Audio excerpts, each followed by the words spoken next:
Why do you do it? I've asked the question 10,000 times. Why do you do it?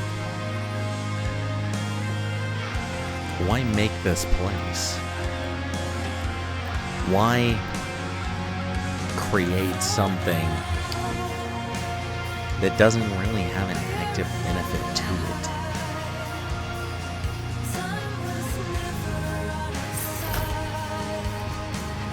Why spend part of your evening trying to guide anything, coordinate, organize, direct, utilize? These are words for the daytime. Things that you spend your entire 9-to-5 existence, or 11 to 7. Some of us, the schedule is inverted. Most of the people that I know who operate within these gaming circles, these online communities, are not tied down by conventional time structures.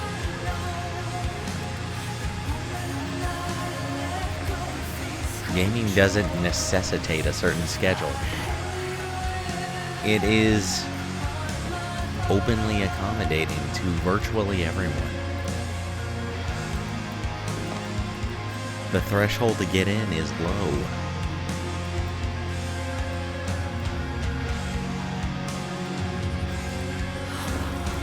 When I ask people why they do it, I'm often met with confusing looks, concern on their face. Why would you do this if you did not enjoy it? And indeed, that's a good enough reason to start. Of course I do it because I enjoy it. I couldn't do it without enjoying it, to a certain degree.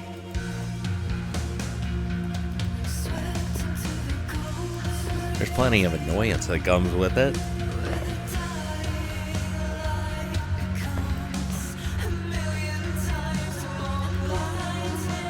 It has its own form of attrition,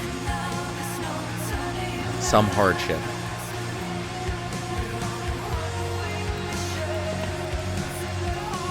Those who have these communities are isolationist by trade. You removed yourself from society temporarily to engage in a fully online endeavor.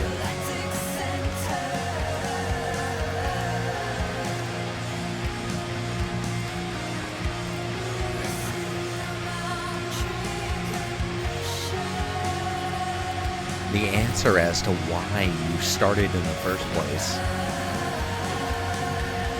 is diverse. There's no set reasoning behind it. There's no for certain answer that will get you from A to Z. For many people, they started because they get roadblocked by a task.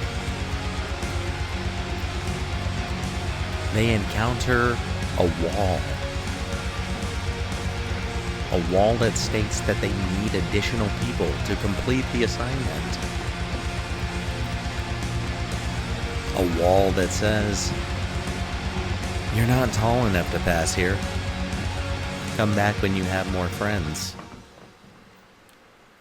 And so often that leads us out into the open streets to try and scour for people.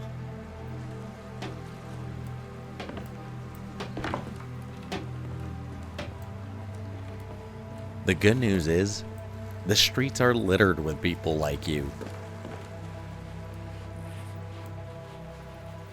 As I covered last time, there are plenty of reasons to be out here as a guild person.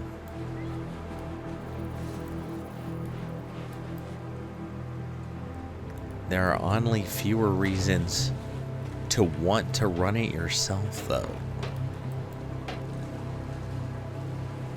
That's what we're going to cover today. Why?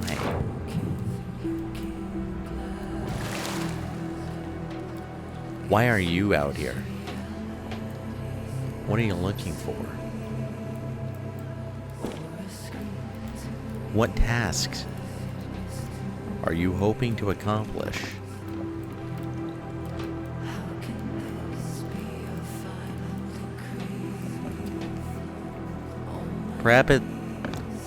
Perhaps it's not a task.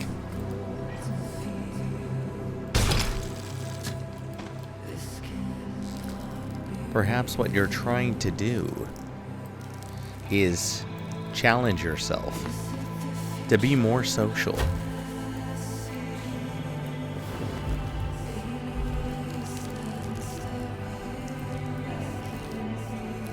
Perhaps this is a push for you to broaden your horizons.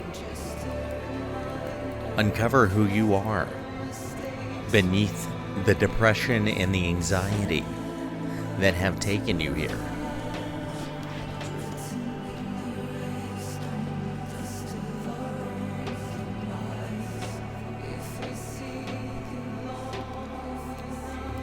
Maybe your game is experiencing growth for the first time in forever. And it's important for you to capitalize on it now.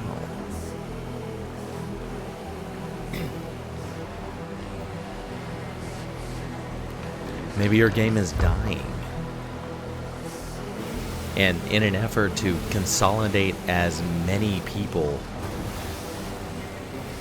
or survivors of a game, you've decided that the only resource left is to gather them underneath a banner of your own creation.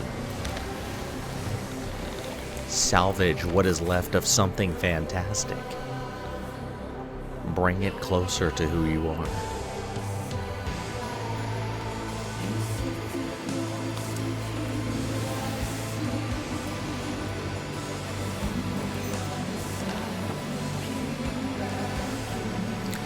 Perhaps you already have friends.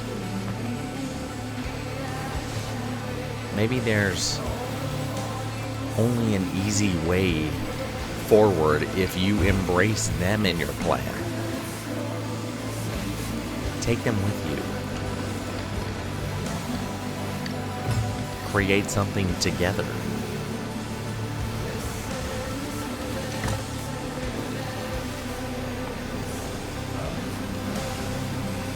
For many of us, gaming guilds are extensions of our own friend group. Necessary appendages of our clique that have permeated outwards into a larger extension of yourself. Some guilds are murderers. The greatest members I've added to my roster have often come from a merger or an acquisition. A friend or a guild leader who was working behind the scenes to keep their group as alive as possible. And now only after trying for several months or years, realizes they just don't have it anymore. That their group is approaching extinction. That in order to survive, they have to ask you to accept them with an open embrace. And if you're a good guild leader, it's your responsibility to say, yes, of course, friend. Welcome. My home is yours. If you're a good guild leader, you keep them as in the loop as you would your own administrator crew. In my group, guild leaders who willfully hand over the keys of control get treated with a special dignitary status, an ambassadorial clause that allows them to maintain some relevant control over what they had before. These are their friends. To a certain extent, they are not going to just ignore what takes place with their people. If they were wise enough to hand off control, then they're also wise enough to realize that when they're being abused, it's important never to take advantage of that. That instantaneous guild growth comes with a greater responsibility. It comes with unwavering support for another group of people who also just want the best for their people. They want their friends to go on having a place to stay together.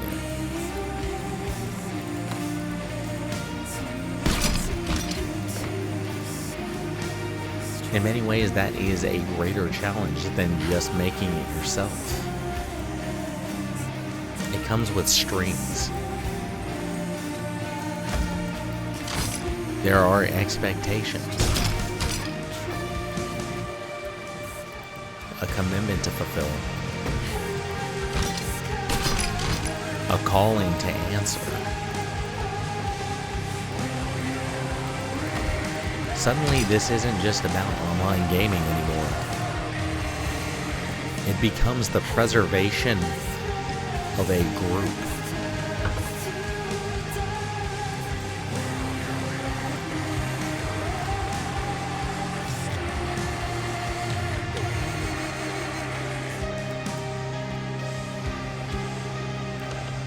Perhaps the calling to a guild stems from the need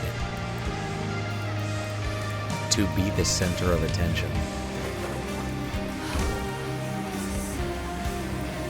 This is not a valid reason. I know plenty of main characters who have attempted to make themselves a guild leader. They do not often persevere.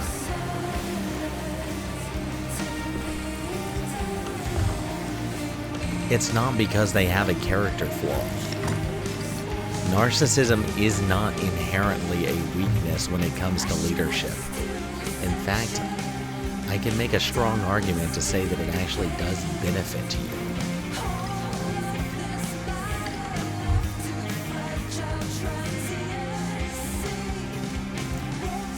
The drawback of having a narcissist guild leader is that at the end, they're not entirely focused on you. The point of a guild is to ensure growth. It's to create something for somebody else. It is to develop personal rapport with those around you. But narcissists are too busy talking to listen.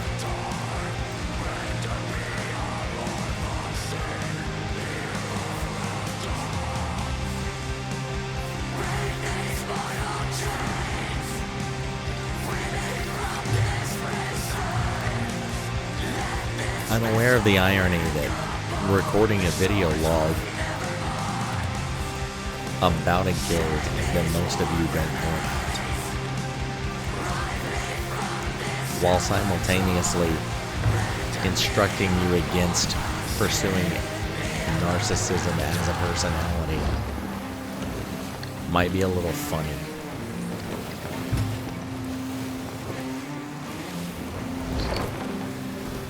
Jake, you're ranting on and on about your guild. Do you really have any room to judge us for wanting to do the same? No. And yes, this series is technically about me. But a good guild leader recognizes it's about us. Nobody really is going to remember Link or Heavy Metal or even Jake years from now. but plenty of people will remember their time in the sick gaming community. Plenty will understand that there was, for a time, some connection. It was beyond the vain contrivances that they already spent their days hosting. This was not a one-and-done endeavor for them.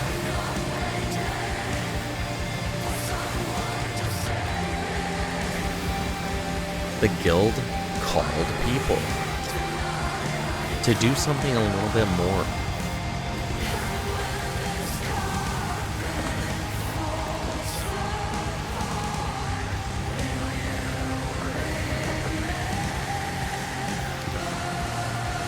It didn't ask them to produce or replicate.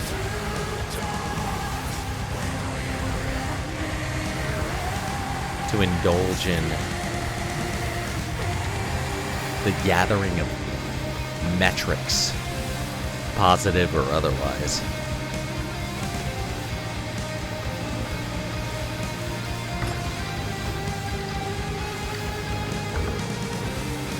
The data behind what makes the sick work is told in organic storytelling.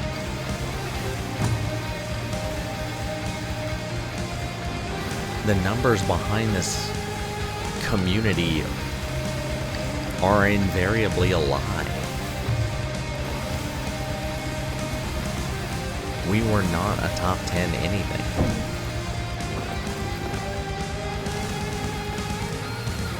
We were not elite.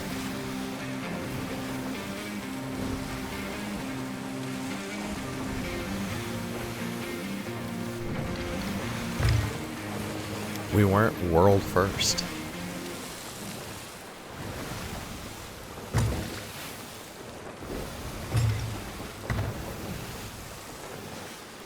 To some people, that's unforgivable, inexcusable.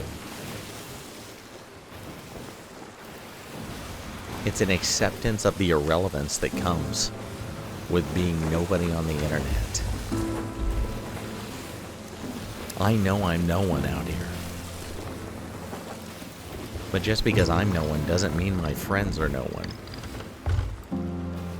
To me, they are people. Important people with lives.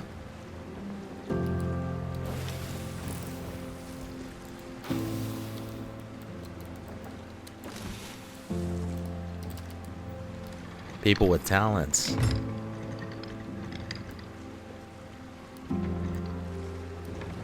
People with quirks.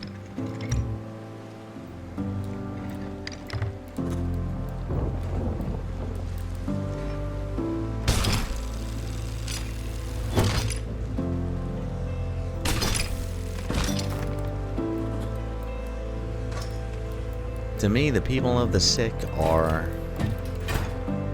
unique in design. All of them are different.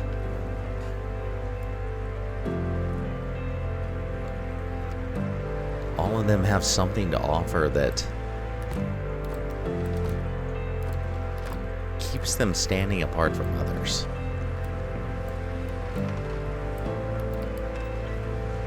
And I say keeps them because these are people who I'm still in contact with to this day. There is a certain communal overlap that translates well to real life when your guildmates are also friendly, are friends, share experiences, take advice from one another, share the load.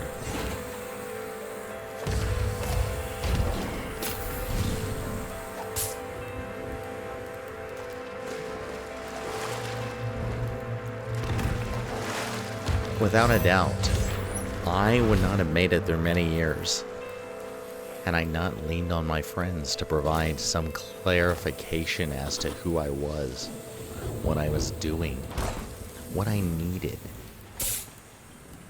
You don't know what you need.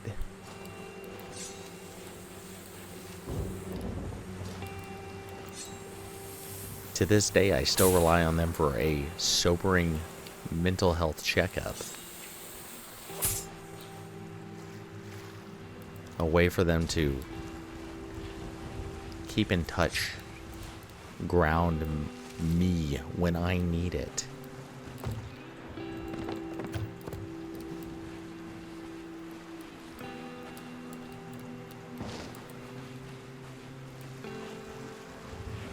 If those around you aren't there grounding you to reality, how will you know when you've left it?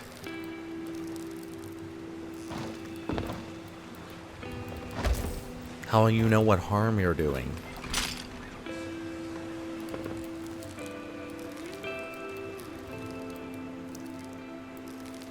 How will you know when it's time to step back, re-examine your priorities,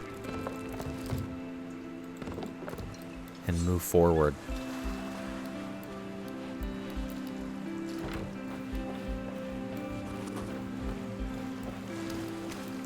That's what today's lesson is about. Why do you make a guild?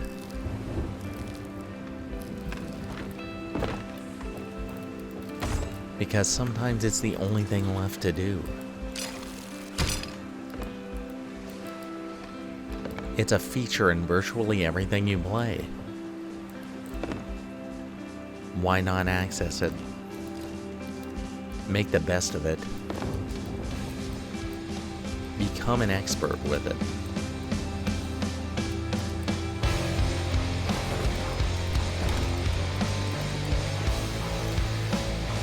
The answer is, it's a Tuesday. What better thing do you have to do?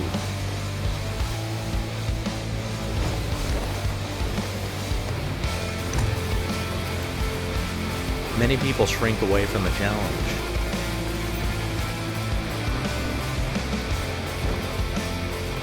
I know that sometimes it's difficult to approach a topic like this because it requires a certain emotional bandwidth.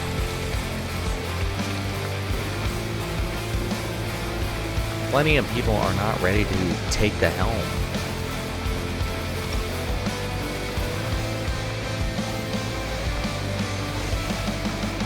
You will meet many people who just don't want it.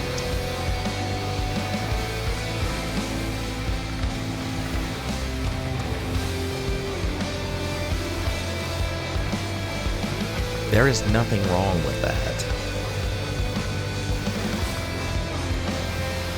The amount of people who don't take leadership because they are afraid their mental health will suffer. They may be afraid it will strain the relationship.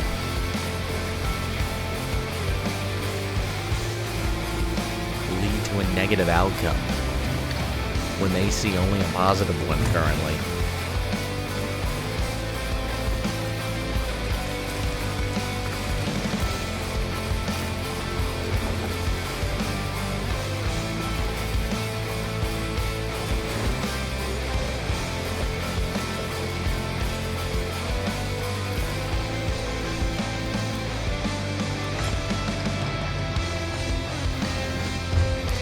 They may not see themselves as a leader.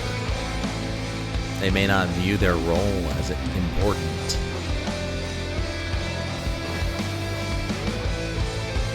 They may not have time for it. They're stretched too thin. Too many commitments.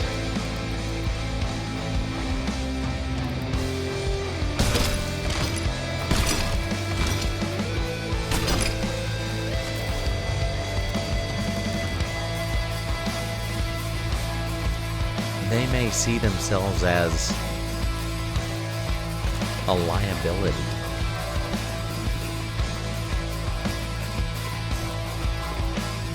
More hindrance than help.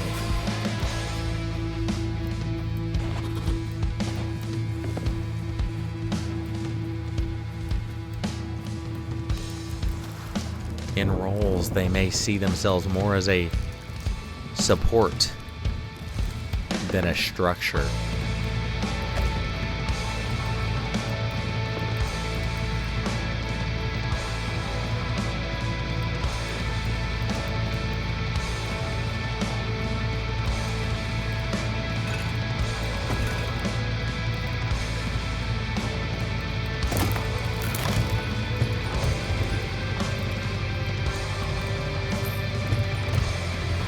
It is okay to let these people do nothing.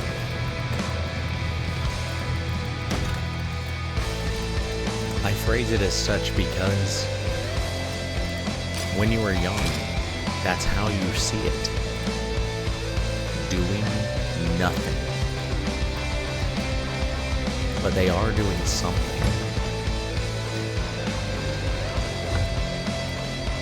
They may be strong personalities in your group. Someone who does not want official leadership, but whose influence is felt. There is a weight, a gravity to these people.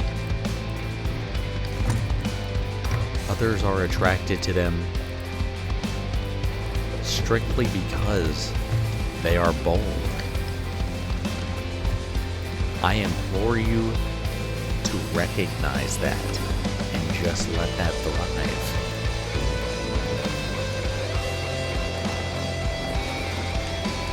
I say this as someone who has violated that.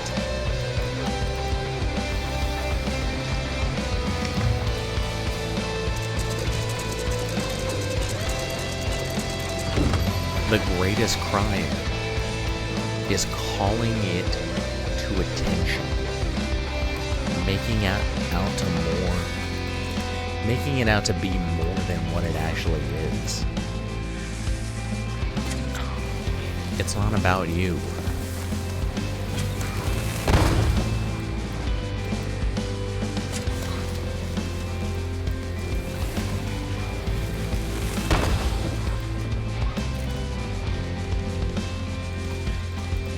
When it comes down to it, it's not really about you ever. These are people with lives.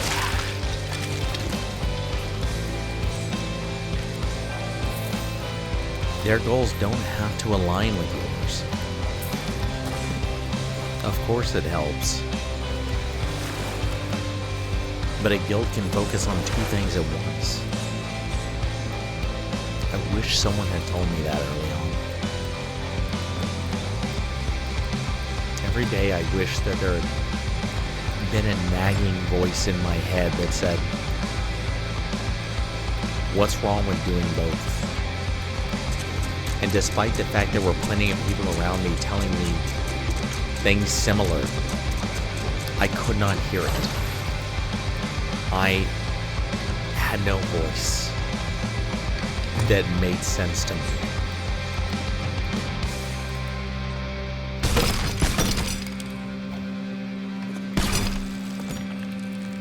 I felt that my wishes needed to be everyone's goal. We all needed to share in my vision equally. That is folly. Your goals are not any better than theirs. Not any grander in scale. Or more poignant in design.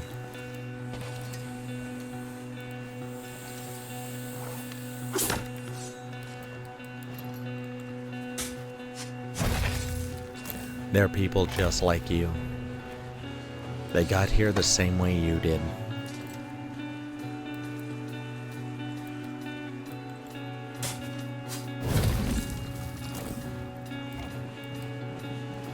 At some point you need to wake up and understand.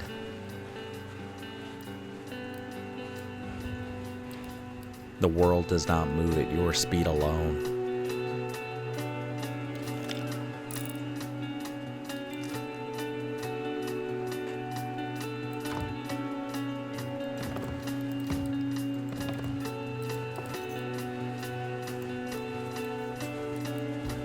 Some of my favorite administrators of the guild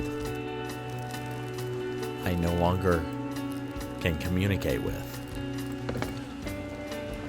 Some of the people I most regret losing were the greatest leaders in my group. And I lost them because of vanity.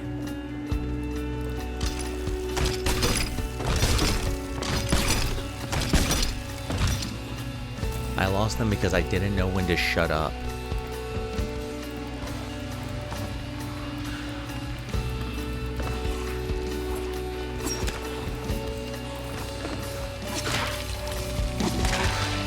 I lost them because I did not know what good enough looked like. I do now.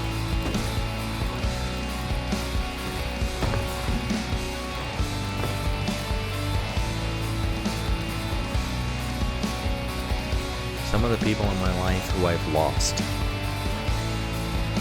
won't come back because I'm still here.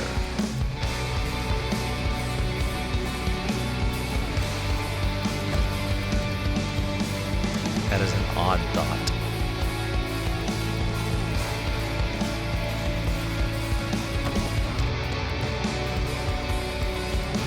It's a sad thought. It invites introspection. It should invite introspection. When you get in your own way in leadership, no one joins the cause. No one can see your vision because your vision is blinding.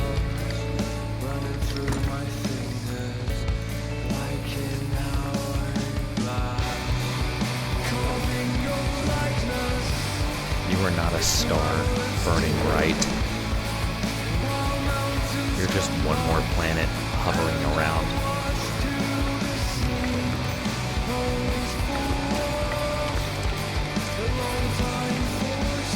Don't let others get trapped in your gravity and feel unable to escape. That comes with a deadly collision that at many points is unavoidable.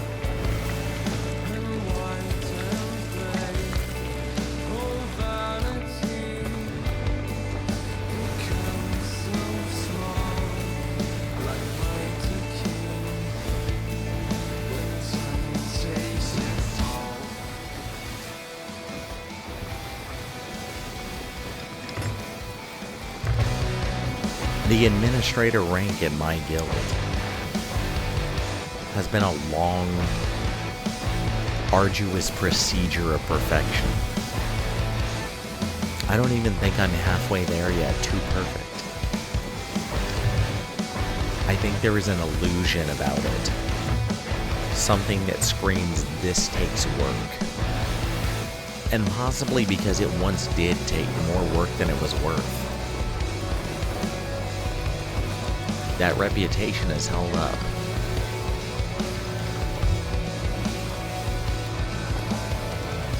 I don't think it's actually worth being an admin in my guild the majority of the time.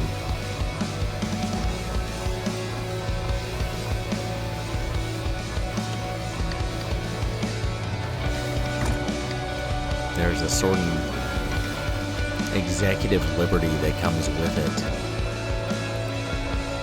Something I appreciate where you just take the wheel and do whatever you're going to. And I will nod and smile and just let you do it. Why would I get in your way?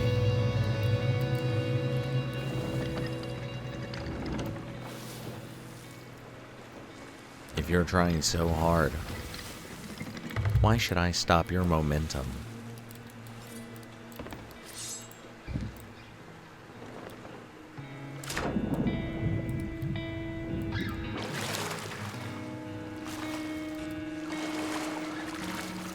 No, the admins in my guild are self-sustaining. To a certain degree, they never need me for the guild to run. They are autonomously aware of the code, the exceptions,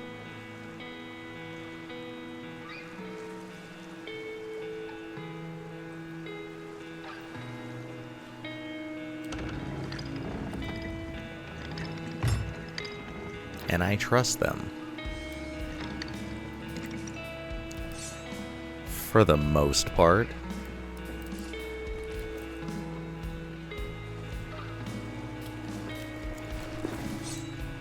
I joke. They know what they're doing, though. They very seldom need me for the trains to run.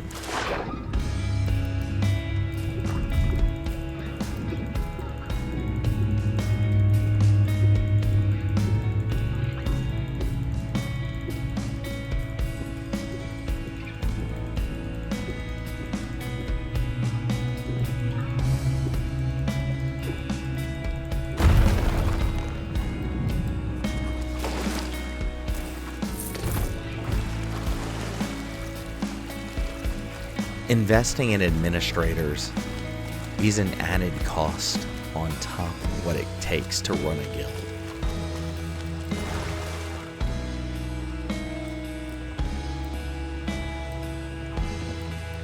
Anyone who says it's not an added cost doesn't have admins.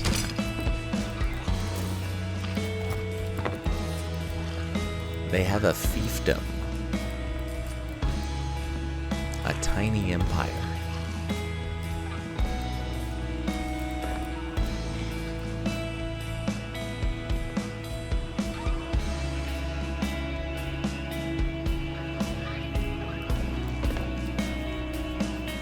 Anyone can have power. It takes nothing to assume a role where power is the end result of it. It's the added responsibility to follow something that makes them an admin.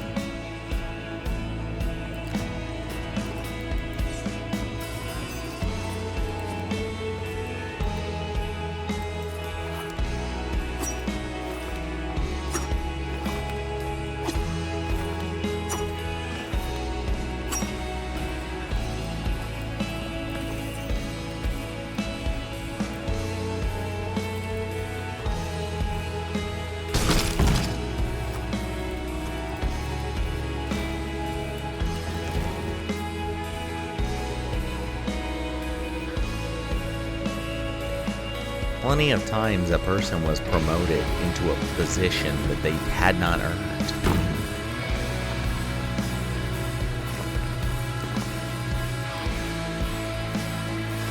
So often was it that I surrendered to the notion that somebody should just be in the spot. Just run it. Do it.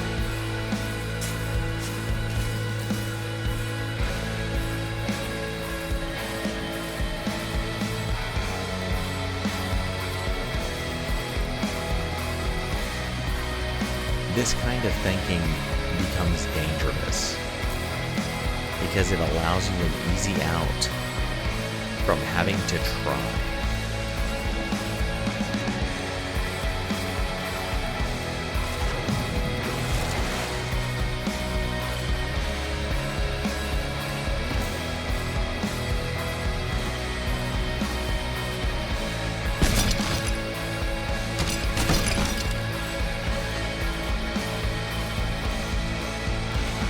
If anybody can become admin at any time,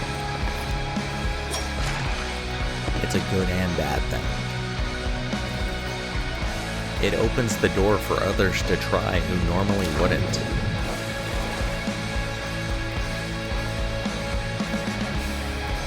It also allows those with ill intent a chance to sabotage or harm what you've made. Unfortunately, that is trust in a nutshell, though. We're always at risk here. Nothing is safeguarded. It is up to you to decide what is worthwhile risk.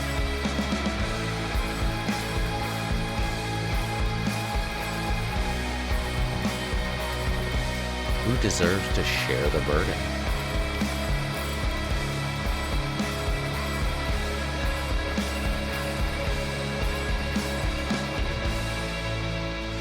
Who is a like mind?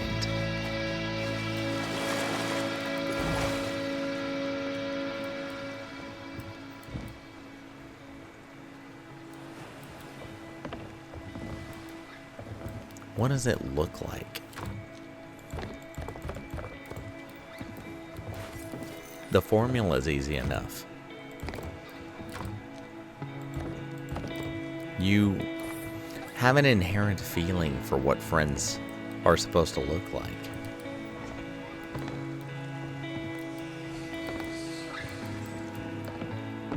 You have preferences.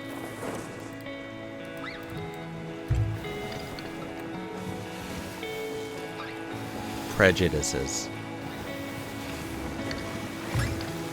Aspects of character that you can and cannot abide.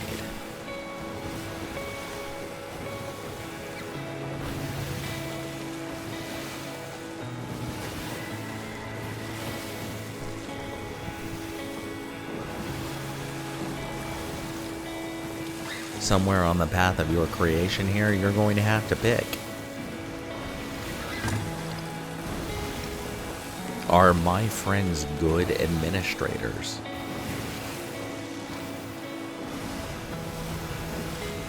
Or are my admins just that?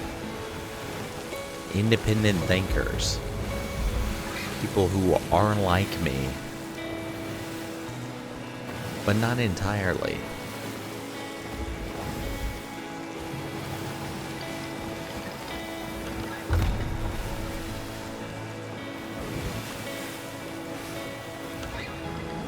I would say that if you cannot enjoy the game with like-minded people who you would consider friends, maybe this isn't worth it.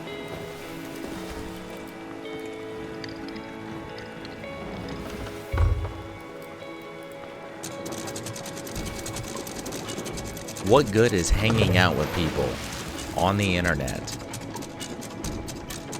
if they're people who are essentially just colleagues?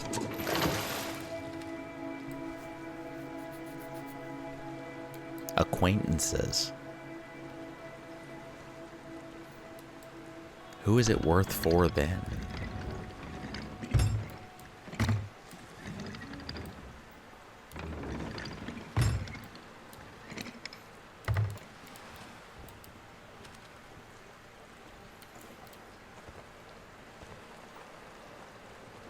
I've never been one for casual acquaintances online. If I'm coming home after a long day, I should at least be able to bare my soul to someone. I should be able to be my full self.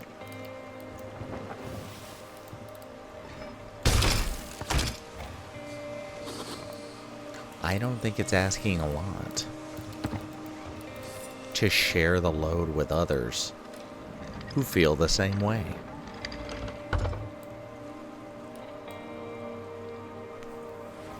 I inherently trust my guild members as brothers and sisters. I also fight with them like brothers and sisters would. So I kind of view it as a fair trade.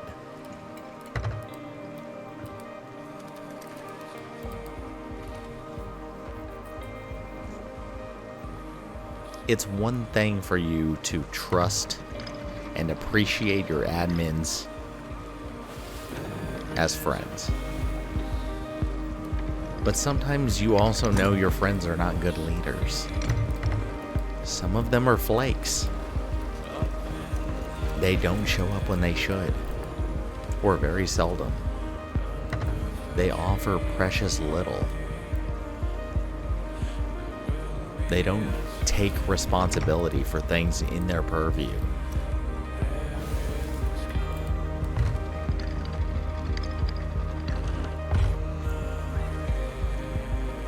Sometimes the largest crime is trying to make friends into more than they are.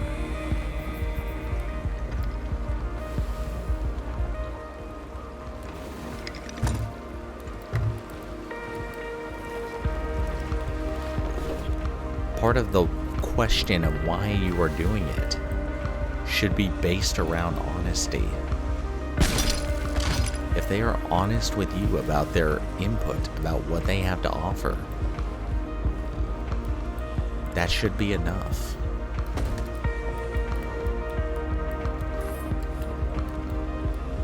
They should not have to be more than what they can offer. Nor should you. At a certain point, it's acceptable, satisfactory to let it lie. I've spent more years than I care to remember being angry that people weren't who I wanted them to be. It amounts to nothing.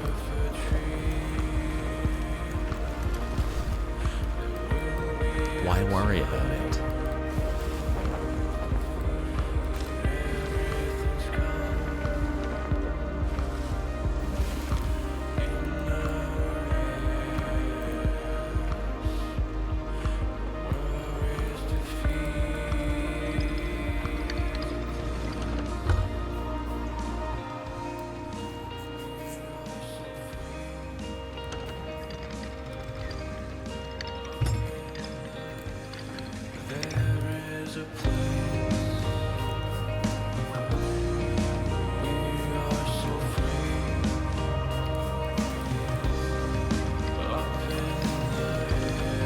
One of my greatest crimes as a guild leader is suffocation.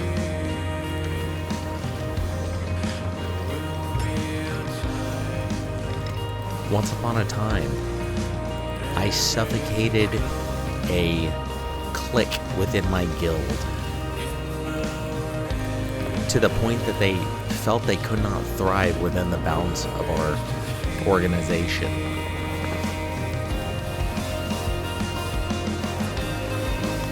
They didn't dislike the place they were at. They didn't dislike the rules they were bound to. They didn't dislike the power structures that were. They disliked me. And I don't blame them. I did this to them. I broke the cardinal rule. Games should be about having fun.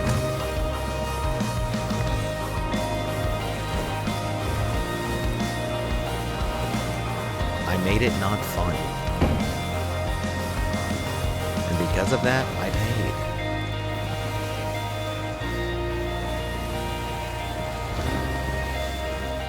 My group splintered.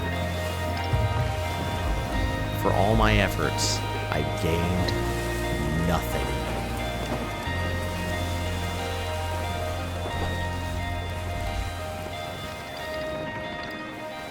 For all my complaints, I earned nothing. For all my demands, I received nothing.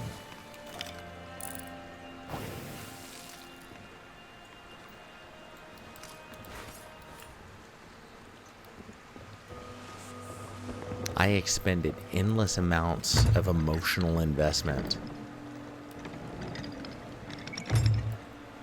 and the rewards I received were losses. Does it sound like a smart guild leader would do that?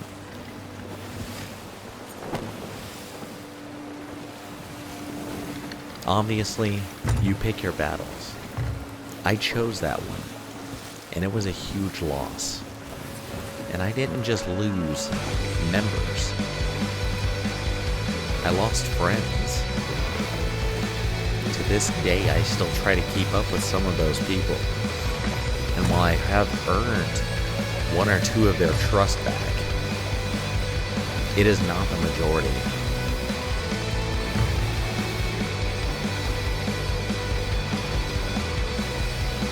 There are things I can't get back. People who won't return. People who felt isolated,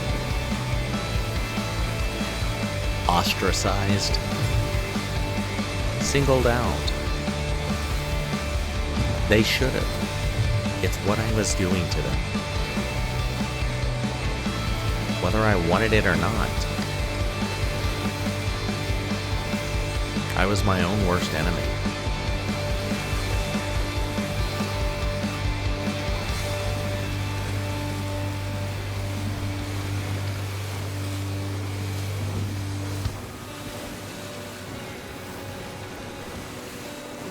I still find it very hard not to punish myself for it.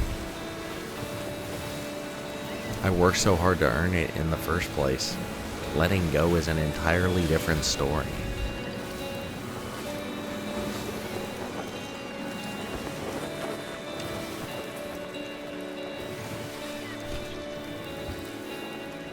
But I have a shame problem.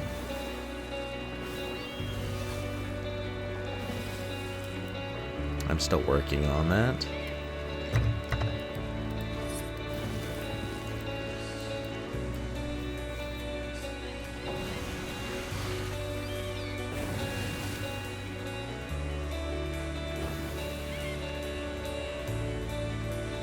People want to be useful. They want to be of use. They want to help organize and complete goals. It really isn't often that you get somebody who directly wants to stand in the way of that. It is one of those cases where you must assume the best intent. It's easier said than done.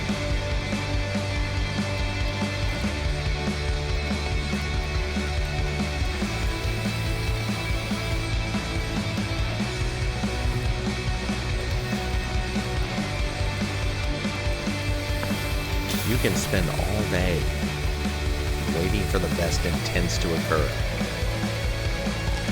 And they won't come into the forefront of your mind at all.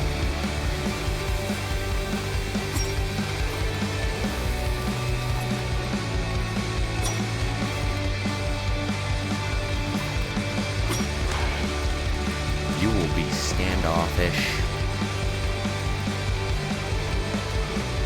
and angry.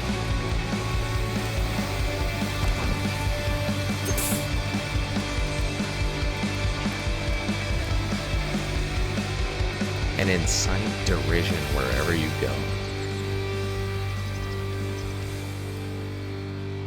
And you will earn nothing for it.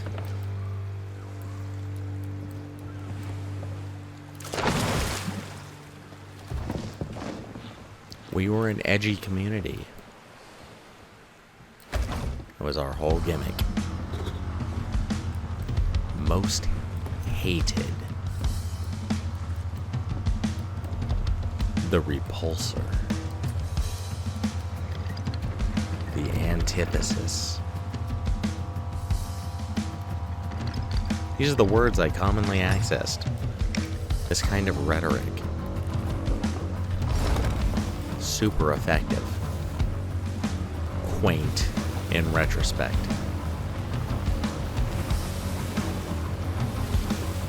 What good is all of it?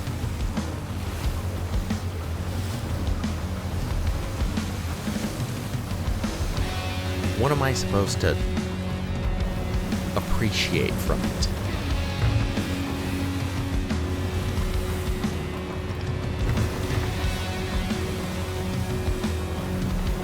What trophy am I supposed to possess?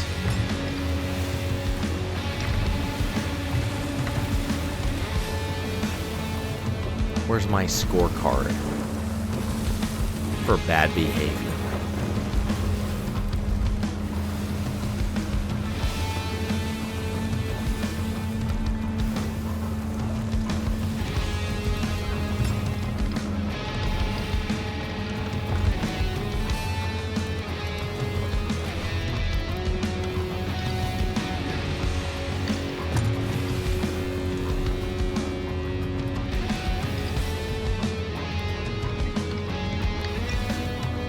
The reason I started with when I became a guild leader got left behind when it came to finding admins. What you would assume the most important lesson to be. go straight out the window.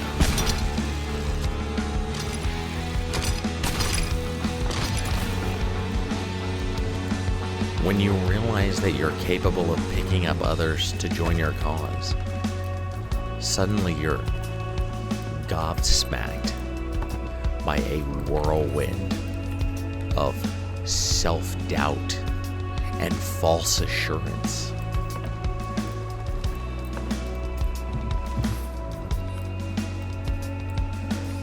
I was mesmerized by how easy it was to ask someone, "I've got a group. Do you want a spot in it?" When they'd say yes, I would pat myself on the back. Say, of course they would. They'd be stupid not to.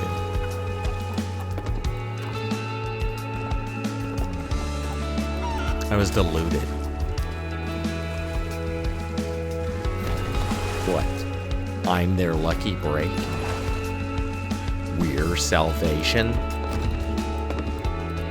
No. They should be so lucky.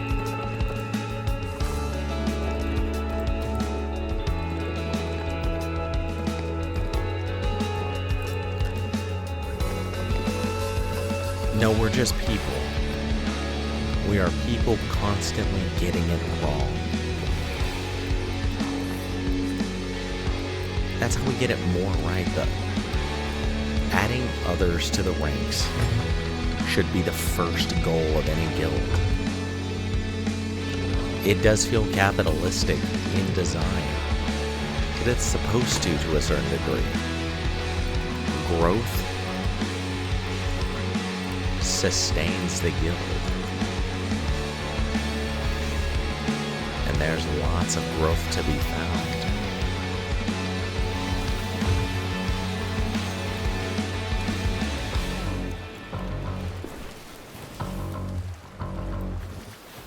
Just make sure you're the one who isn't stopping the growth.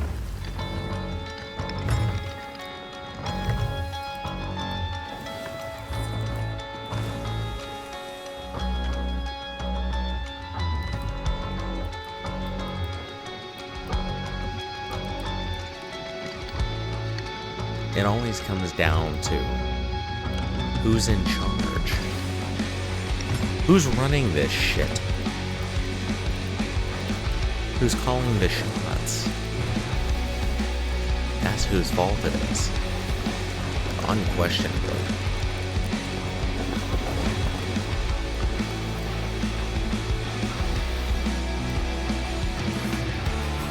If the people at the top are rotten or bad eggs, the rest is to follow. Not often are you going to have a saving grace from a normal member holding it all together.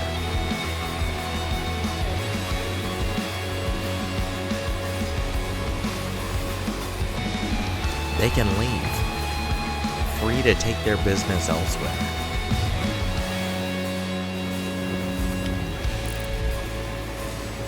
There's a lot of business to be found out here. Plenty of places to go. You really should not consider yourself an authority.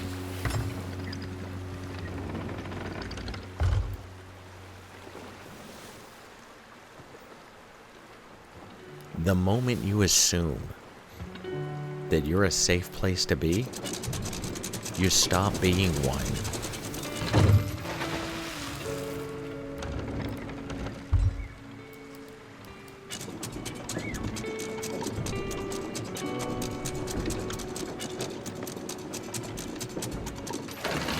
Once upon a time, there used to be an incurred cost to being a active guild with amenities.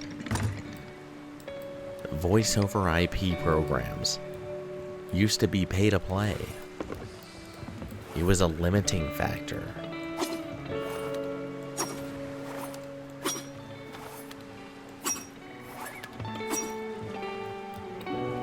many unable to obtain a working microphone.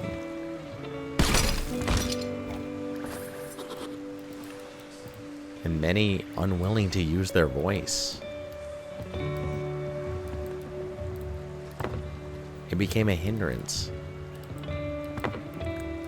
making it a requirement to hear another person stop some in their tracks.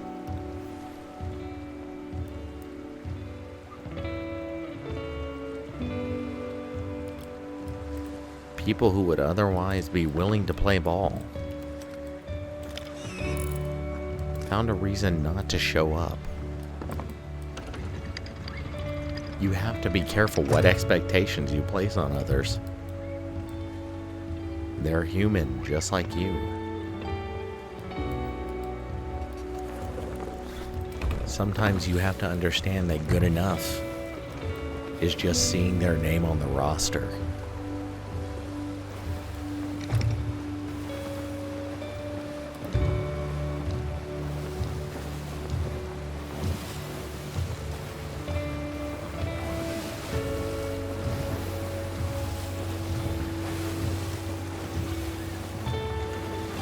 I consider myself fortunate because my administrators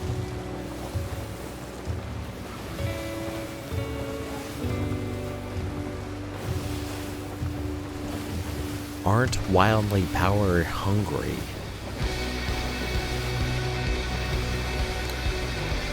Most of them are pretty humble people.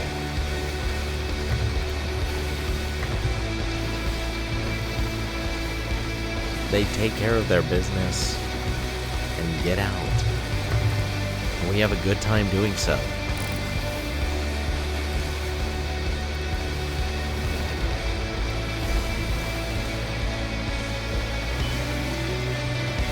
But more often than not,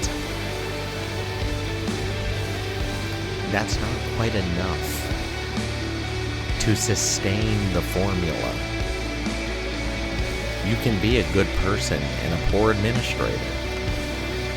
As I said earlier, sometimes you have to know who's suited for the role.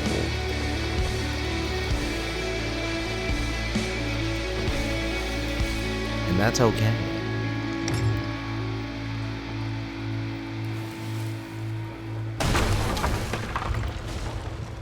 Sometimes you hit a snag.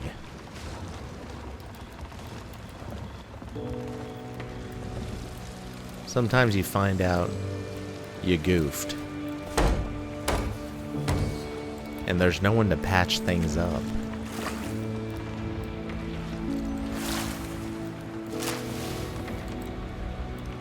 No one to rescue you. No one who is willing to go the same distance that you are for this place. Sometimes you hit the same snag over and over again.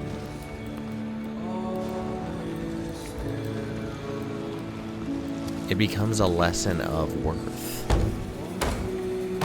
Is this worth it? Am I worth it?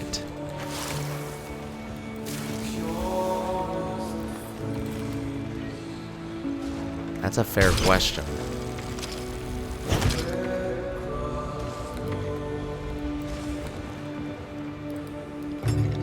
If you have something worth offering, people will show up. If you are a person worth knowing, others will come. But it has to be somewhere they feel at liberty to be themselves. It has to feel like there's something beyond what's already written. More than a common goal.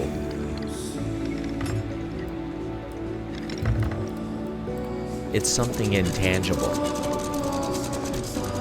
Some interest that is piqued solely based on who you are as a person.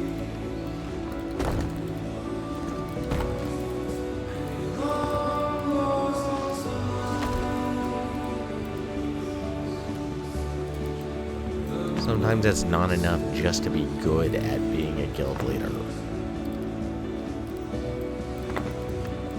Efficiency only goes so far. Expertise takes a back seat.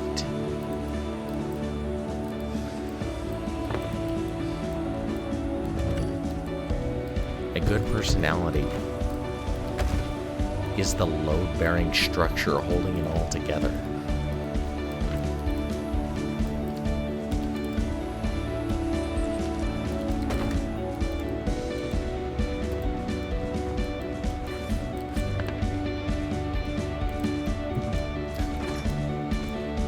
If you're a good guild leader, you know when to get out of your own way, or the way of others.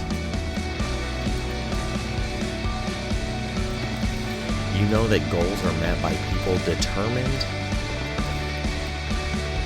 and capable of tackling adversity, even when the odds are against them. And you know when you're not that person for the job.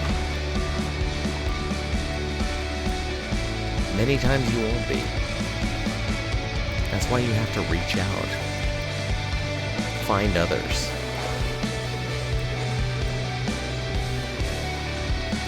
Broaden your horizon. Embrace some changes.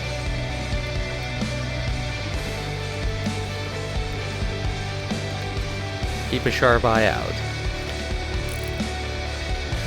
There's others out there.